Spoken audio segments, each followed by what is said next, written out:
اسی دنیا سے آخرت بنے گی، اسی دنیا سے آخرت اجڑ بھی جائے گی.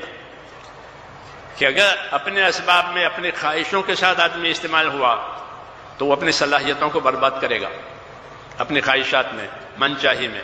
حضور صلی اللہ علیہ وسلم نے ہم کو اسی سے آگاہ کیا ہے کہ کوئی اپنی صلاحیت کو برباد نہ کرے اللہ کے نافرمانیوں میں، اپنی خواہشوں میں، بلکہ اپنی صلاحیتوں سے اپنے آپ کو ایمان والا، دین والا، تقوی والا بناوے. پھر اللہ دنیا کی نعمتیں برکت کے ساتھ دیں گے.